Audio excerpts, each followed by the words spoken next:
നമ്മുടെ കൊച്ചി തുറമുഖത്തൊരു കപ്പൽ മുങ്ങിയത് കഴിഞ്ഞ ദിവസങ്ങളിലായിട്ട് വാർത്തയാണല്ലോ. ഇപ്പോൾ ഒരു പ്രധാനപ്പെട്ട ഒരു വാർത്ത, ഒരു വിവരം പുറത്തു വരുന്നത്, വിഴിഞ്ഞത്ത് ഈ കപ്പൽ ആങ്കർ ചെയ്തിരുന്ന ബർത്തിലുണ്ടായിരുന്ന സമയത്ത് 3 കപ്പലുകളുണ്ടായിരുന്നു. ഒന്ന് MSC ടൈഗർ F എന്ന് പറഞ്ഞൊരു കപ്പൽ, പിന്നെ AS ആൽവ. ഈ 3 ഷിപ്പുകളിലും അവിടെ ബർത്തിലുണ്ടായിരുന്നതിൻ്റെ ചിത്രം സൂം സെൻസിറ്റി എന്ന് പറയുന്ന ഒരു ഏജൻസിയുടെ വീഡിയോയിൽ പുറത്ത് വന്നിട്ടുണ്ട്. ബർത്ത് കിടക്കുമ്പോൾ തന്നെ കപ്പലിനൊരു ചെരിവുണ്ടായിരുന്നു എന്ന് പറയുന്നു. അങ്ങനെ ചെരിവുണ്ടായിരുന്ന കപ്പൽ 28 വർഷം കഴിഞ്ഞ ഒരു വയസ്സൻ കപ്പലാണ്. MSC എന്ന് പറയുന്ന കമ്പനിക്ക് ലോകത്തിലെ ഏറ്റവും വലിയ കണ്ടെയ്നർ ഷിപ്പിംഗ് കമ്പനിയാണ്. അവർക്ക് 100 കണക്കിന് കപ്പലുകളുണ്ട്. ആ കപ്പൽ വന്ന് മുങ്ങി. അതിൻ്റെ ഈ തുടക്കത്തിലെ യാത്രയുടെ തുടക്കം മുതൽ, വിഴിഞ്ഞത്തു നിന്നുള്ള യാത്രയുടെ തുടക്കം മുതൽ, കൊളംബോയിൽ നിന്ന് വന്ന കപ്പലാണ്, തുടക്കം മുതലേ അതിന് കുഴപ്പമുണ്ടായിരുന്നു എന്ന് പറയുന്നു. അങ്ങനെ ചില ദുരൂഹത നിൽക്കുന്നു. പിന്നെ ഇപ്പോഴും 12 കണ്ടെയ്നറുകളിൽ ഹാനികരമായ വസ്തുക്കൾ ഉണ്ടായിരുന്നു എന്നും മാത്രമേ സർക്കാരും മറ്റ് ഏജൻസികളും പറയുന്നു. എന്തായിരിക്കും ഈ ഹാനികരമായ ഏജൻസികളെന്ന് ഇതുവരെ ഡിസ്ക്ലോസ് ചെയ്തിട്ടില്ല. അപ്പോൾ മൊത്തത്തിലൊരു ആശങ്ക ഉണ്ടോ ഇതിൻ്റെ പിന്നിൽ? ഈ പോർട്ടിൽ കിടക്കുമ്പോൾ കപ്പൽ അല്പം ചെരിഞ്ഞിരുന്നു എന്നൊക്കെ പറയുന്നത് സ്വാഭാവികമാണ്. അത് ബല്ലാസ്റ്റിംഗ് ഡീബല്ലാസ്റ്റിംഗ് എന്ന് പറയും. കപ്പൽ ബാലൻസ് ചെയ്യാനായിട്ട് അതിനകത്തേക്ക് വെള്ളം പമ്പ് ചെയ്യും, അറകളിക്കും, എന്നിട്ട് ബാലൻസ് ചെയ്യും. അപ്പോൾ മറ്റ് കാർഗോ കണ്ടെയ്നർ ഒക്കെ കയറുന്നതിനനുസരിച്ച് ചിലപ്പോൾ ഒന്ന് ചെരിയുകയോ അതവർ ബലാസ്റ്റ് ചെയ്ത് ശരിയാക്കുകയോ ഒക്കെ ചെയ്യും. അതൊരു വലിയ കാര്യമല്ല. ഈ കപ്പൽ വാസ്തവത്തിൽ ഇപ്പോൾ ലൈബീരിയൻ കപ്പൽ കപ്പൽ അത് തെറ്റാണ്. ലൈബീരിയയിൽ രജിസ്റ്റർ ചെയ്തു. നമ്മൾ വണ്ടി വാങ്ങിച്ച് പോണ്ടിച്ചേരിയിൽ രജിസ്റ്റർ ചെയ്യുന്ന പോലെയാണ്. രജിസ്ട്രേഷൻ ചാർജ് ഏറ്റവും കുറവുള്ള ലൈബീരിയ, പിന്നെ ഹമാസ് ദ്വീപുകൾ, അത് ഇത് ഹോണ്ടുറാസ്, എന്തൊക്കെ ചെറിയ രാജ്യങ്ങളുണ്ട്. അവിടെ നിങ്ങൾക്ക് ചിലവ് കുറച്ച് രജിസ്റ്റർ ചെയ്യാം. ഇത് വാസ്തവത്തിൽ ഈ കപ്പൽ ഒരു ജർമ്മൻ കമ്പനിയുടെ കപ്പലാണ്. ഓണർ ആ കമ്പനിയുടെ ജർമ്മൻ പേരായതുകൊണ്ട് ഞാൻ നോക്കി വായിക്കാം. ER Schiffahrt, which is based in Hamburg, Germany. അവരുടെയാണ് കപ്പൽ. അവർ ഈ മെഡിറ്ററേനിയൻ ഷിപ്പിംഗ് കമ്പനിക്ക് വാടകയ്ക്ക് കൊടുത്തു. മെഡിറ്ററേനിയൻ ഷിപ്പിംഗ് കമ്പനി ഒരു മീഡിയം സൈസ് കമ്പനിയാണ്. അവർ ഈ പറയുന്ന പോലെ ആഗോള ഭീമൻ. നമ്മുടെ മാധ്യമങ്ങളൊക്കെ പറയുന്ന ലോകത്തിലെ ഏറ്റവും വലിയ കണ്ടെയ്നർ അവരുടെ വെബ്സൈറ്റിൽ പോയി കഴിഞ്ഞാൽ അവർ നമ്പർ 1 എന്ന് എഴുതിയിട്ടുണ്ട്. അത് ഇവർ ചെയ്യും. നമ്മുടെ മാധ്യമങ്ങൾ MSCയുടെ കപ്പലാണെന്നല്ലേ പറയുന്നത്. ആ MSCയുടെ കപ്പലല്ല, MSC വാടകയ്ക്കെടുത്ത കപ്പലാണ്. MSCക്ക് കപ്പലിന് വലിയ ഇതൊന്നുമില്ല. ഏജൻറ്റുമാരാണ്, ഷിപ്പിംഗ് ഏജൻറ്റ് എന്നൊക്കെ പറഞ്ഞ് കൊച്ചിയിലൊക്കെ ബോർഡ് വെച്ചിരിക്കുന്നത്. അതിൻ്റെ ഒരു വലിയ സ്ഥാപനമാണ് MSC. അവർ വാടകയ്ക്കെടുക്കും, ക്രൂവിനെ റിക്രൂട്ട് ചെയ്യും, എന്നിട്ട് ഓടിക്കാൻ പറയും. ഈ കപ്പലിന് 28 വർഷം പഴക്കമുണ്ട്. നിരന്തരമായിട്ട് ഈ കപ്പൽ 2003 നിർമ്മിച്ചതാണ്. അതുകൊണ്ട് 22 വർഷത്തെ പഴക്കം എന്നൊക്കെ പറഞ്ഞ് TV-യിൽ ഒരുപാട് വരുന്നുണ്ട്. അതൊക്കെ തെറ്റാണ്. 28 വർഷം പഴക്കം. 28 വർഷമുണ്ട്. മറ്റൊന്നും കണ്ടല്ലോ. സാധാരണഗതിയിൽ ഒരു കാർഗോ ഷിപ്പ് 20 വർഷം തികയുമ്പോൾ കണ്ടം ചെയ്യും. അതെ, കണ്ടം ചെയ്ത കപ്പലാണ് 3 വർഷം കഴിഞ്ഞു. വാസ്തവത്തിൽ 17.5 ആണ് ഇതിൻ്റെ ഒരു ലിമിറ്റ്. 17.5 വർഷം. 17.5 വർഷം മുതൽ 20 വർഷം വരെ നിങ്ങൾക്ക് വേണമെങ്കിൽ ഓടിക്കാം, റിപ്പയർ ഒക്കെ ചെയ്ത് ഓടിക്കാം. ഡ്രൈ ഡോക്കിംഗ് എന്ന് പറയും. ഡ്രൈ ഡോക്കിൽ കൊണ്ടുപോയിട്ട് 45 വർഷം പഴക്കമുള്ള കപ്പലുകൾ ഓടുന്നുണ്ട്. അത് കംപ്ലീറ്റ് ഡ്രൈ ഡോക്ക് ചെയ്ത് പുതിയ കപ്പലാണത്. കംപ്ലീറ്റ് ഷീറ്റൊക്കെ മാറ്റി ഈ ഹള്ള് മാറ്റിയിട്ട് പുതിയ ഹള്ള. അപ്പോൾ അത് പുതിയ കപ്പലായി. ഇത് ഡ്രൈ ഡോക്കിൽ കയറ്റാനിരിക്കുകയായിരുന്നു കപ്പൽ. കയറ്റാനിരിക്കുകയായിരുന്നൊക്കെ ഇപ്പോൾ പറയുന്നതല്ലേ. ഈ ട്രിപ്പ് കഴിഞ്ഞാൽ ചെയ്യുമായിരുന്നു. ഗോഡ് നോസ് ഈ ട്രിപ്പിന് മുമ്പ് ചെയ്യാത്തത് എന്താണ്. നമ്മുടെ ഇവിടെ സംഭവിക്കുന്നത് മർച്ചൻ്റ് ഷിപ്പിംഗ് ആക്ട് 1958, അതാണ് കപ്പലുകളെ റെഗുലേറ്റ് ചെയ്യുന്ന ഇന്ത്യൻ ആക്ട്. അതിൽ 406, 407 2 വകുപ്പുകളുണ്ട്. ഈ തീരത്ത് വരുന്ന കാർഗോ അത് വേറൊരു ചെറിയ പോർട്ടിലേക്കൊക്കെ ട്രാൻസ്പോർട്ട് ചെയ്യുന്നത് എങ്ങനെ? ഇപ്പോൾ വിഴിഞ്ഞത്ത് വലിയ മദർഷിപ്പ് വന്നു. അതിൽ നിന്നൊരു 15 കണ്ടെയ്നർ കൊച്ചിയിൽ കൊണ്ടുപോകണം, ഒരു 20 എണ്ണം തൂത്തുക്കുടി കൊണ്ടുപോകണം, കൊച്ചിയിൽ നിന്നൊരു 6 എണ്ണം മംഗലാപുരത്ത് കൊണ്ടുപോകണം, മംഗലാപുരത്ത് നിന്ന് കാലിയായ ഒരു 20 എണ്ണം തിരിച്ച് കൊച്ചിയിലേക്ക് കൊണ്ടുവരണം. ഇതിനൊക്കെ എന്ത് ചെയ്യും? അതിന് മീഡിയം സൈസ്, സ്മോൾ സൈസ് കപ്പലുകൾ വേണം. ആ കപ്പലുകൾ ഇന്ത്യൻ കപ്പലുകളായിരിക്കണം. കാരണം ഷിപ്പിംഗ് കോർപ്പറേഷൻ ഓഫ് ഇന്ത്യ നമ്മളുടെ ചെറിയ ചെറിയ ഷിപ്പിംഗ് ലൈനുണ്ട്, 1 കപ്പൽ 2 കപ്പലൊക്കെ ഉള്ളവരുണ്ട്. ഷിപ്പിംഗ് കോർപ്പറേഷനിലേക്ക് കുറച്ചുകൂടെ കൂടുതലുണ്ട്. അവർക്കും ജീവിക്കണ്ടേ? അപ്പോൾ ഈ ചെറിയ ബിസിനസ് അവർക്ക് കൊടുക്കണം. അവർക്കുള്ള പ്രൊട്ടക്ഷനാണ് 406, 407 വകുപ്പുകളിലൂടെ സർക്കാർ കൊടുത്തത്. ഇത് ഞാൻ ഇത്ര കൃത്യമായിട്ട് പറയാൻ കാര്യം എന്ന് വെച്ചാൽ വല്ലാർപാടത്ത് ഈ പണി നടന്നു. വല്ലാർപാടത്ത് ബിസിനസ്സൊന്നും കാര്യമായിട്ട് നടക്കുന്നില്ല. അപ്പോൾ അവർ പറഞ്ഞു ഈ 406, 407 എടുത്തു കളയണം. ആ വകുപ്പിന് ഇംഗ്ലീഷിൽ കബോട്ടാഷ് റൂൾ എന്നാണ് പറയുന്നത്. കബോട്ടാഷ് നിയമം. എല്ലാവരും കൂടെ കബോട്ടാഷ് എടുത്ത് കളയാം. കബോട്ടാഷ് എടുത്ത് കളഞ്ഞു വിഴിഞ്ഞത്ത്. അത് എടുത്ത് കളയരുത്, ഡേഞ്ചറാണെന്ന് പറഞ്ഞിട്ട് ഞാൻ ഒരുപാട് പൊളിറ്റീഷ്യൻസ് പോയി കാണുകയും മാതൃഭൂമി പത്രത്തിൽ ലേഖനം എഴുതുകയും ഒക്കെ ചെയ്തു. സംഗതിയൊക്കെ കൊള്ളാം, പക്ഷേ കബോട്ടാഷ് നിയമം പകരുത്. ഇപ്പോൾ കബോട്ടാഷിൻ്റെ സ്ഥിതി എന്താണെന്നറിയാമോ? 2018 മോദി സർക്കാർ എല്ലാ പോർട്ടുകൾക്കും കബോട്ടാഷ് നിയമം ഇളവ് ചെയ്തു. ഒരു കണ്ടീഷൻ വെച്ചുകൊണ്ട് നിങ്ങൾ 50% എങ്കിലും നിങ്ങളുടെ ഈ ഫോറിൻ എക്സിം കണ്ടെയ്നറുകളുടെ ബിസിനസ് ആയിരിക്കണം. അല്ലാതെ നിങ്ങൾ ഈ പഴുത് വെച്ചിട്ട് ചുമ്മാ തൂത്തുക്കുടി, കൊച്ചി, ഗോവ, മംഗലാപുരം ഇങ്ങനെ കിടന്ന് കളിച്ച് ബിസിനസ്സാക്കിയെന്ന് പറഞ്ഞ് എന്നെ കാണിച്ച് പറ്റിക്കരുത്.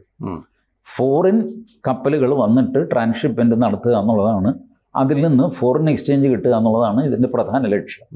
അത് മാറ്റി വെച്ചിട്ട് ഈ തീരദേശ കപ്പലുകളിട്ട് ഇങ്ങനെ കളിച്ച് ലോക്കൽ ട്രിപ്പ് നിങ്ങൾക്ക് ചിലപ്പോൾ ടേൺ ഓവർ ഒപ്പിക്കാൻ പറ്റും. അത് നടക്കില്ല.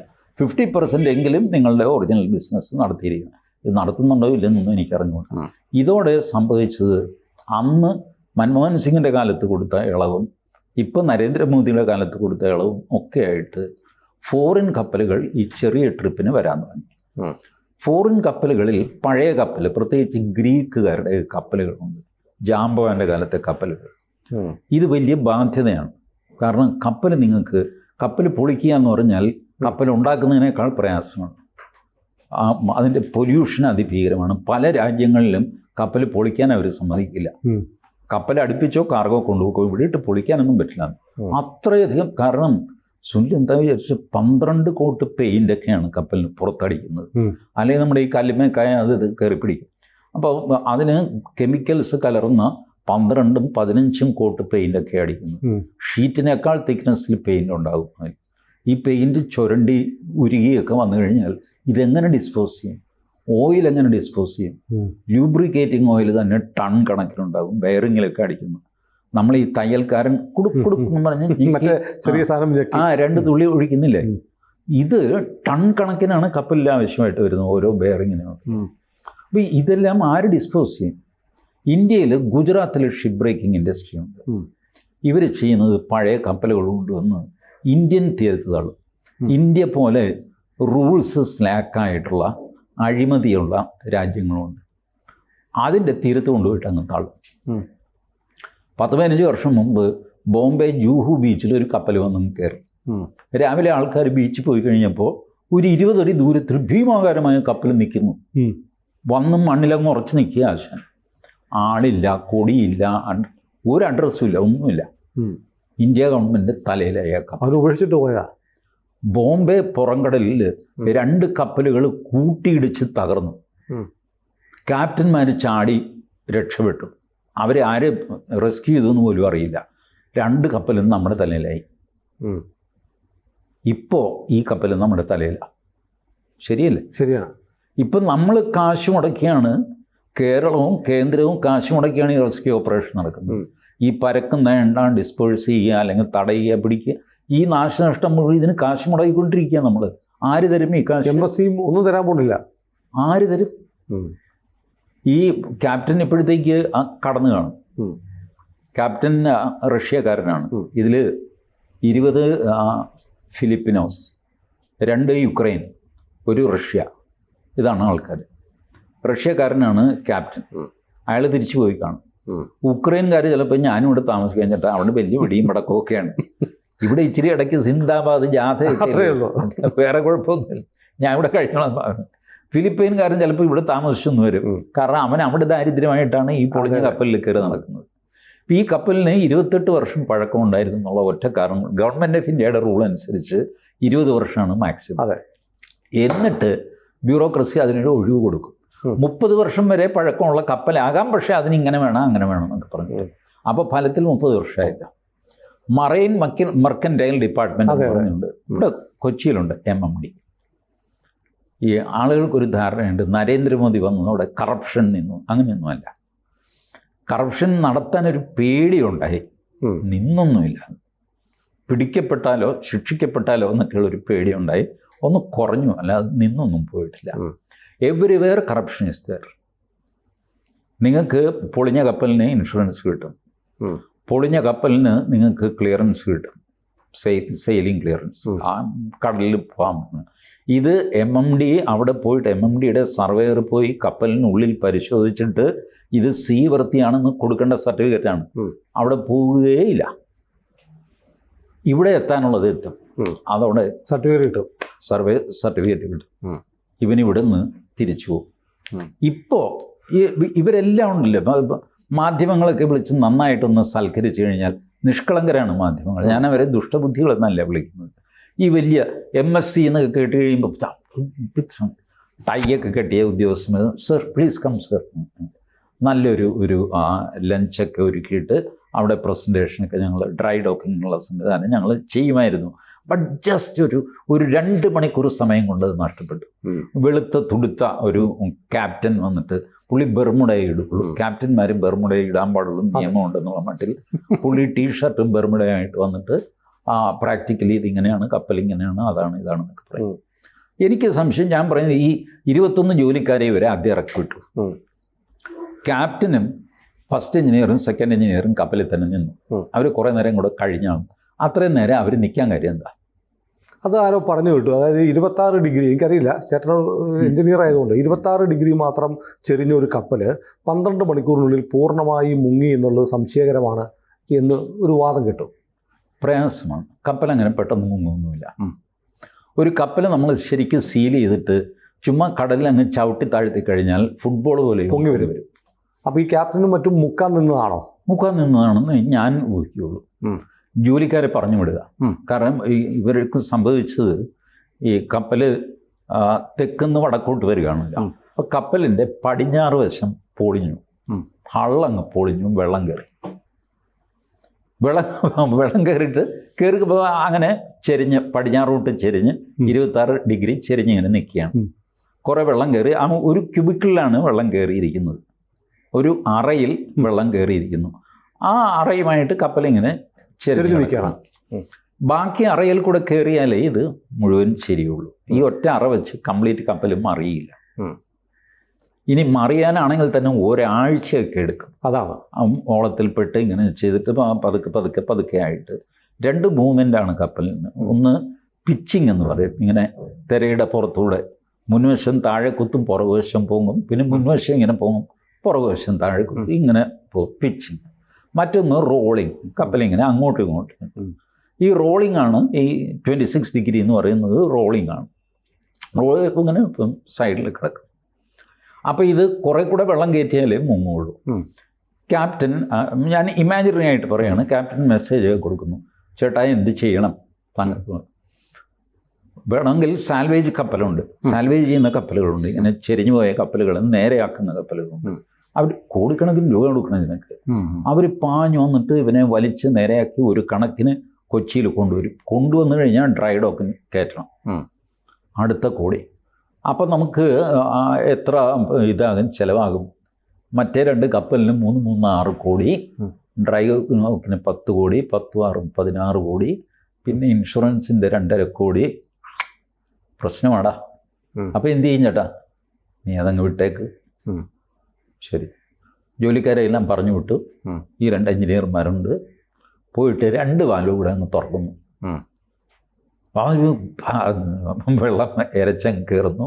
ഇവർ ഒരു കാര്യം, ലൈഫ് ജാക്കറ്റ് ഇട്ട് വെള്ളത്തിൽ ചാടിയിട്ടാണ് നേവി ഇവരെ രക്ഷിക്കുന്നത്. വെള്ളത്തിൽ നിന്നിട്ടാണ്. So they knew very well what is to be done. നമുക്കാണല്ലോ കടലിനെ പേടി, അവർക്ക് കടലിൽ പേടിയൊന്നുമില്ല, ചാടി രക്ഷപ്പെടുന്നു. അവർ 3 പേര് വെയിറ്റ് ചെയ്ത് എന്തിനായിരുന്നു? ഏത് ഇവൻറ്റിനായിരുന്നു? അതിന് അവരെന്തോ വലിയ ത്യാഗം സഹിച്ചു എന്നുള്ള മട്ടിൽ കപ്പലിൻ്റെ കൂടെ താഴ്ന്നു പോവുക. അങ്ങനെ ഒരു പരിപാടിയൊന്നുമില്ല. അങ്ങനെ ചത്ത കപ്പിത്താന്മാർ 1-2 പേരേ ഉള്ളൂ. അതിന് കാര്യം എന്താണെന്ന് വെച്ചാൽ അവരുടെ ഹാഫ് ഓണർഷിപ്പ് അവർക്കാണ് കപ്പലിൽ. ഈ കപ്പൽ മുങ്ങി കഴിഞ്ഞാൽ പിന്നെ ഇവൻ ജീവിച്ചിരുന്നിട്ട് കാര്യമില്ല, ഞാൻ ഇതിൻ്റെ കൂടെ ചത്തോളാം. വേറൊരാൾ ചത്തത് എന്താണെന്ന് വെച്ചാൽ ചാകാത്ത ഒരാൾ, നേരത്തെ രക്ഷപ്പെട്ട ഒരാളെ എൻക്വയറിയിൽ വല്ലാതെ ഹരാസ് ചെയ്തു, കപ്പലപകടത്തിൻ്റെ എൻക്വയറിയിൽ. അപ്പോൾ ഈ എൻക്വയറി നടത്തുന്ന ആൾക്കാർ ഇയാളെ ഹരാസ് ചെയ്ത് അത് പത്രത്തിലൊക്കെ വന്നു. നിങ്ങൾ ആദ്യമേ തന്നെ ചാടിയില്ലേ, പിന്നെ നിങ്ങൾക്ക് എന്ത് കുന്തം അറിയാം, നിങ്ങൾ ഉത്തരവാദിത്തമുള്ളവരാണ്, ബാക്കിയുള്ളവരെ കൂടെ രക്ഷപ്പെടുത്തിയിട്ട് വേണ്ടേ നിങ്ങൾ ചെയ്യാൻ എന്നൊക്കെ പറഞ്ഞ് ഹരാസ് ചെയ്തു. ഈ ഹരാസ്മെൻറ്റിന് വിധേയമാകുമല്ലോ എന്ന് വിചാരിച്ചൊരു കപ്പിത്താൻ ഇതിൻ്റെ കൂടെ കാണും. അതല്ലാതെ അങ്ങനെ ഒരു ട്രഡീഷനും ഇല്ല, ഒരു ത്യാഗവും ഇല്ല, ഒരു മണാങ്കട്ടെ. പക്ഷേ അങ്ങനെ ഒരു കഥ പറഞ്ഞു കേൾക്കുന്നുണ്ട്. അങ്ങനെ വെറുതെ ഗ്ലോറിഫൈ ചെയ്യാണ്. അതിൽ കപ്പലിൽ മുൻ ജീവനക്കാരുണ്ടല്ലോ, അവർ ഇതുപോലത്തെ കഥകളൊക്കെ പറയും. കാരണം കൂട്ടത്തിൽ അവരുടെയും മഹത്വം ഇരിക്കട്ടെ. You talk to sensible engineers. ഞാൻ മറൈൻ എഞ്ചിനീയർ അല്ല, ബട്ട് മറൈൻ എഞ്ചിനീയറിംഗ് അറിയാവുന്ന ചീഫ് എഞ്ചിനീയറായിട്ട് പ്രവർത്തിച്ച ആൾക്കാർ വരെ എൻ്റെ സുഹൃത്തുക്കളുണ്ട്. ഞാൻ അവരോട് ചോദിച്ചപ്പോൾ അവർ പറഞ്ഞു, മോഹൻദാസ് പറഞ്ഞൊരു പോസിബിലിറ്റി ഉണ്ട്, കപ്പൽ അബാൻഡൻ ചെയ്യുക, വിട്ടുകളയുക, 2 വാൽവും കൂടെ തുറന്ന് ഇത് മുങ്ങിപ്പണ്ടാകണമെങ്കിൽ പോട്ടെ. പിന്നെ ഇൻവെസ്റ്റിഗേഷനും ഇല്ല, ഒന്നുമില്ല. കാരണം ഇൻവെസ്റ്റിഗേറ്റ് ചെയ്യാൻ 1.5 കോടി രൂപ വേണം. വെള്ളത്തിനടിയിൽ നിന്ന് പൊക്കി എടുക്കണ്ടേ, പൊട്ടിയതാണോ തുറന്നതാണോ. അപ്പോഴത്തേക്ക് ഇതിനെല്ലാം തുരുമ്പ് പിടിച്ച് നാശമായ ഒരു പരുവമാകും. ഇതാണ് കപ്പലിൻ്റെ ചരിത്രം. സോ ഇൻ എവരി പോസിബിലിറ്റി 28 വർഷം പഴക്കമുള്ള കപ്പൽ ഇന്ത്യൻ തീരത്ത് അനുവദിച്ചു എന്നുള്ളത് അതാണ് ഏറ്റവും പ്രധാനപ്പെട്ട നമ്മളുടെ വീഴ്ചയാണ്. നമ്മളത് അനുവദിക്കാൻ പാടില്ല. But we are desperate. We want to show that വിഴിഞ്ഞത്ത് ഗംഭീര ബിസിനസ് നടക്കുന്നു, വല്ലാർപാടത്ത് ഗംഭീര ബിസിനസ് നടക്കുന്നു. വിഴിഞ്ഞത്തെയും വല്ലാർപാടത്തെയും കമ്പനിക്കാർ കാലുമേ കാലം കയറ്റി സൗകര്യമായിട്ടിരിക്കുകയാണ്. അവർക്ക് ലാഭമുണ്ടാക്കുന്ന ജോലി പൊതുജനങ്ങളെ ഏറ്റെടുത്തിരിക്കുക. വിഴിഞ്ഞം വയബിൾ അല്ല എന്ന് പറഞ്ഞാൽ തല്ലാൻ വരും എല്ലാവരും കൂടെ. ഞാൻ പലരോടും പറയാൻ അത് വയബിളിൽ ചേട്ടൻ ഇങ്ങനെ നെഗറ്റീവാണ്, വികസന വിരുദ്ധം. ഞാൻ പറഞ്ഞു വയബിലിറ്റി ഗ്യാപ്പ് എന്ന് വെച്ചാൽ എന്താ? ഒരു സാധനം വയബിളല്ല, ഗ്യാപ്പുണ്ട്, അതിന് ഫണ്ട് ചെയ്യണം, അതാണ് വയബിലിറ്റി ഗ്യാപ്പ് ഫണ്ട്. അപ്പോൾ പറയാണ് ഇനിഷ്യലി എല്ലാ പ്രോജക്റ്റും നഷ്ടത്തിലായിരിക്കും. അത്രയല്ലേ ഞാനും പറഞ്ഞുള്ളൂ. ലാഭത്തിലാകുമ്പോൾ അതിൻ്റെ 1% അദാനി തരുമെന്നും പറഞ്ഞല്ലേ ഇങ്ങനെ വായും പൊളിച്ചിരിക്കുന്നത്. എപ്പോഴാണോ ലാഭത്തിലാകുന്നത് അപ്പം തരും, ഉണ്ടാകുമ്പോൾ തരും, തരും. നാട്ടിൻപുറത്ത് കടം മേടിക്കുമല്ലോ, തിരിച്ചു തരുന്നത് എന്നാ ചേട്ടാ, അതുണ്ടാകുമ്പോൾ തരും. ഇതാണ് സംഭവം. ഇത് പറഞ്ഞു കഴിഞ്ഞാൽ വികസന വിരുദ്ധനാകും. ഒരു കാര്യം കൂടെ, ഇതിന് ഈ മുങ്ങിയ കപ്പലിന് അവർക്ക് ഇൻഷുറൻസ് കിട്ടുമോ? എനിക്കറിയില്ല അവരെന്തൊക്കെ കള്ളത്തരം കാണിക്കും. മിക്കവാറും ഇൻഷുറൻസ് കിട്ടാനാണ് സാധ്യത. കാരണം അവർക്കറിയാമല്ലോ ഈ സാധനം മുക്കാൻ വെച്ചിരിക്കുകയാണ്. ഇത് റൂൾസ് റിലാക്സ് ആകുന്ന, കൈക്കൂലി കൊടുത്താൽ കാര്യം നടക്കുന്ന ഇന്ത്യ മാത്രമല്ല, ഒരുപാട് രാജ്യങ്ങളുണ്ട്. അവിടെയൊക്കെ കൊണ്ടുപോയിട്ട് അവരുടെ തീരത്തങ്ങ് മുക്കും. എന്നാൽ ഇത് പുറംകടലിൽ എവിടെയെങ്കിലും ആരുടെയും അല്ലാത്ത സ്ഥലത്ത് മുക്കിക്കൂടെ? ആരുടെയും അല്ലാത്ത സ്ഥലത്ത് മുക്കാൻ ആരും സമ്മതിക്കില്ല. ഇവിടെ ചവിട്ടുമ്പോൾ ആരുടെ? കാരണം ഇതങ്ങനെ പെട്ടെന്നങ്ങ് തേങ്ങാ വെള്ളത്തിലിടുന്ന പോലെ അങ്ങ് മുക്കാൻ പറ്റില്ലല്ലോ. ഇത് സമയമെടുക്കുമല്ലോ. അതിനിടയ്ക്ക് റഡാറും സാറ്റലൈറ്റും ഒക്കെ പിടിച്ചിട്ട് ആരുടെ അവിടെ മുക്കുന്നത് കപ്പൽ പിടിക്കും. അതേസമയം ഇന്ത്യൻ തീരത്ത് മുക്കിയാൽ ഇന്ത്യക്കല്ലാതെ മറ്റു രാജ്യങ്ങൾക്ക് ഇടപെടാൻ പറ്റില്ല. നമ്മുടെ വാട്ടേഴ്സാണ്. അപ്പോൾ സുഖമായിട്ട് മുക്കാം. അതാണ് സംഭവിച്ചത്. 99% അതാണ് സംഭവിച്ചത്. അല്ലെങ്കിൽ 28 വർഷം പഴക്കമുള്ള പാട്ടക്കപ്പൽ ഓടാൻ നമ്മൾ അനുവദിക്കരുതായിരുന്നു. ഈ സായിപ്പിനെ കണ്ടുള്ള ഭ്രമം ഇനിയെങ്കിലും അവസാനിക്കും. വെള്ളക്കാരനെ കാണുമ്പോൾ കവാത്ത് മറക്കുന്ന പരിപാടി അവസാനിപ്പിക്കുക. കൂടുതൽ വാർത്തകളും വിശേഷങ്ങളും നിങ്ങളിലേക്ക് എത്താൻ ABC മലയാളം സബ്സ്ക്രൈബ് ചെയ്യുക, ബെൽ ബട്ടണും അമർത്തുക.